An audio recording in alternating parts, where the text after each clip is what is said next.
ना चाहती हूँ। अब मुझे जरा ये बता दीजिए कि ये जो नतीजे आ रहे हैं, तेजस्वी यादव ने इतनी मेहनत की, इतना तेज दिखाया और जिस तरह से ललकारा है, तो उनका क्या होगा इस नतीजों के बाद? उनकी राजनीति, उनके ऊपर कितना इफेक्ट आएगा?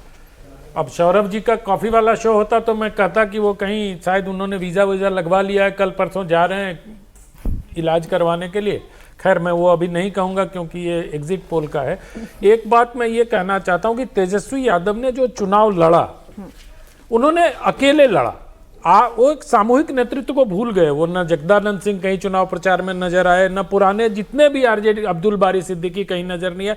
तो बगैर कि एक मुकेश सहनी को मछली के साथ हेलीकॉप्टर पे लेके वो घूमते रहे, कभी मछली खाते हुए, कभी चिकन खाते हुए। और जो पवन सिंह की बात हो रही थी, तो जितने भोजपुरी सिंगर या एक्टर पहली बार चुनाव लड़े हैं वो पहली बार हारे हैं, चाहे वो मनोज तिवारी हो, चाहे रवि, सब लोग पहला चुनाव हारा है, उसके बाद दूसरा जीतता है। तो पवन सिंह भी इसके अपवाद नहीं होंगे। जो मीसा भारती वाली सीट की चर्चा होती है, मीसा भारती में आप ये मत बूझिए पाटलिपुत्र में कि 2 विधानसभा सीट ऐसे हैं जो भूमिहार बहुल हैं, पाली और विक्रम। और पाली और विक्रम वहां पर डिसाइडिंग फैक्टर है। मनेर भी है वहां, और कई सीटें हैं, 6 या 7 विधानसभा सीटें। तो इनमें भूमिहारों का इतना वोट है जो ट्रेडिशनली आरजेडी के खिलाफ है। और जहानाबाद की जो बात कर रहे थे, वहां 2 भूमिहार कैंडिडेट खड़े हो गए, पुराने अरुण बाबू भी खड़े हो गए, वहां निर्दलीय या पता नहीं बीएसपी के टिकट पे शायद, अगर मैं पार्टी में है पता नहीं। अरुण बाबू भी बहुत सारी पार्टियों में घूम गया है। एक किशनगंज सीट की बात करते हैं। किशनगंज में आप पहले जैसे छपरा वाली सीट और पाटलिपुत्र ग्रामीण दोनों को समझे हैं कि पाटलिपुत्र ग्रामीण बीजेपी के लिए जीतना तब संभव रहेगा जब कुशवाहा वोट बहुत थोक में इधर आए। आरजेडी और तेजस्वी यादव के हिसाब से आप देखें सौरभ, तो एक चीज है कि जो कि बहुत सामने नहीं आती, वो लोकसभा का चुनाव वो लोग लड़ ही नहीं रहे हैं। नजर है विधानसभा चुनाव में, जैसे 5-5 कुशवाहा को उम्मीदवार बनाना। मकसद ये है कि कुशवाहा कम्युनिटी में मैसेज दिया जाए ताकि विधानसभा चुनाव में हमको फायदा हो।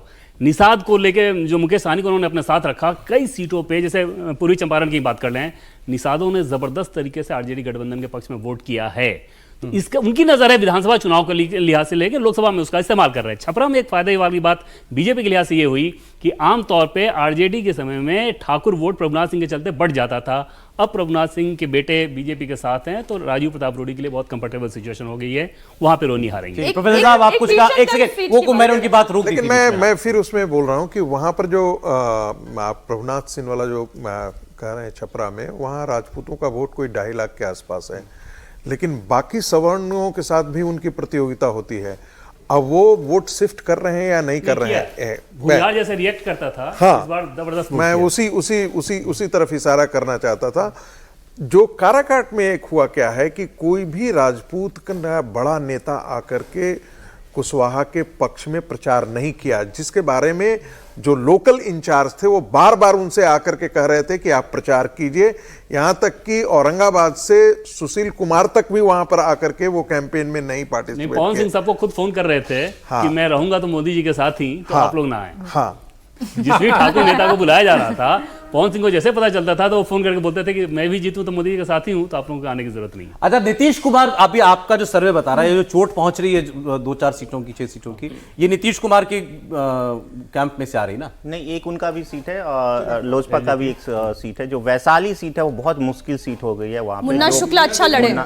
देखिए, एक्चुअली मुझे लग रहा है अभी भी कंफ्यूजन वहां पे, जब लास्ट राउंड तक आज वहां भी था, थोड़ा कंफ्यूजन वहां पे था भूमिहार वोटरों की वजह से कि इधर जब मुन्ना शुक्ला से मेरी बात हुई थी तो उन्होंने यही कहा था कि हम थे इसलिए हमारा वोट जो है उधर था, अब हम इधर है तो हमारा वोट भी सारा इधर आएगा।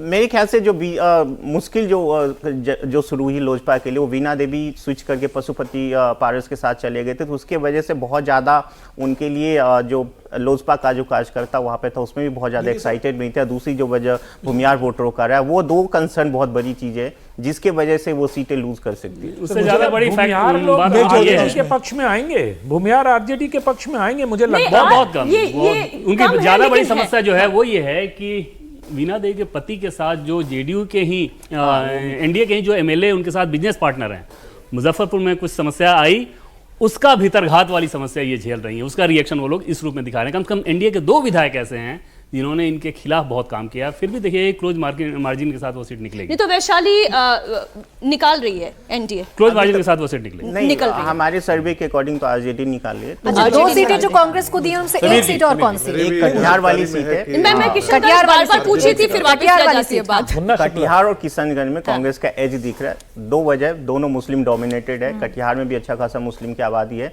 दूसरा, जो जेडीयू के कैंडिडेट है कटिहार में बहुत अच्छा नहीं माने जाते, हालांकि बहुत फाइट है वहां पे। तो कटिहार यदि तारिक अनवर निकल जाए तो वो भी एक बहुत, लेकिन एज दिख रहा है अभी वहां पे। कटिहार में समस्या ये हुई थी। शिवहर लवली आनंद निकाल रही है। हाँ, वो निकालिए। जो किशनगंज है जहाँ बात हुई थी, एमआईएम का कैंडिडेट है, मुस्लिम वोट काटा जरूर है, पिछली बार भी उन्होंने काटा था, लेकिन लास्ट में जब 4-5 बजे के बाद वहाँ पे वोटिंग हुई तो एक मैसेज जरूर गया कि शायद मुस्लिम वोट ज़्यादा डिवाइड हो रहा है, इसके लिए फिर लास्ट में उन्होंने कांग्रेस की तरफ ज़्यादा वोट किया। तो